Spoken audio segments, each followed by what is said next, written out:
Hi guys, ఈరోజు నేను గుమగుమలాడే మునక్కాయ సాంబార్ని ఎలాంటి హడావిడి లేకుండా సింపుల్ అండ్ టేస్టీగా ఎలా ప్రిపేర్ చేసుకోవాలో ఈ వీడియోలో చెప్తాను. నాలాగా కొత్తగా పెళ్ళైన వాళ్ళైనా బ్యాచిలర్స్ అయినా ఈ మునక్కాయ సాంబార్ని ఈజీగా చేసుకోవచ్చు.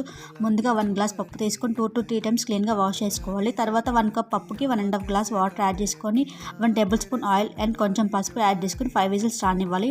ఇంకో ప్యాన్ పెట్టుకొని కొంచెం జీరా, వెల్లుల్లి, ఎండుమిర్చి, కరివేపాకు యాడ్ చేసుకొని అవి కొంచెం ఫ్రై అయినాక ముందుగా కట్ చేసి పెట్టుకున్న ఆనియన్, క్యారెట్, మునక్కాయ, టమాటో యాడ్ చేసి కొంచెం సాల్ట్ వేసి హై ఫ్లేమ్లో 2 to 3 మినిట్స్ కుక్ చేసుకోవాలి. హై ఫ్లేమ్లో కుక్ చేయడం వల్ల మునక్కాయలోని పచ్చివాసన పోతుంది. తర్వాత కొంచెం అల్లం వెల్లుల్లి పేస్ట్, పసుపు, కారం, ధనియా పౌడర్, సాంబార్ పౌడర్ వేసి సాల్ట్ అడ్జస్ట్ చేసుకోవాలి. తర్వాత మనం ముందుగా సోక్ చేసిన చింతపండు రసాన్ని యాడ్ చేసి 10 మినిట్స్ లో ఫ్లేమ్లో కుక్ చేసుకోవాలి. ఇలా చేయడం వల్ల ఉప్పు, కారం, పసుపు, ఉప్పు మునక్కాయలకు మంచిగా పడుతుంది.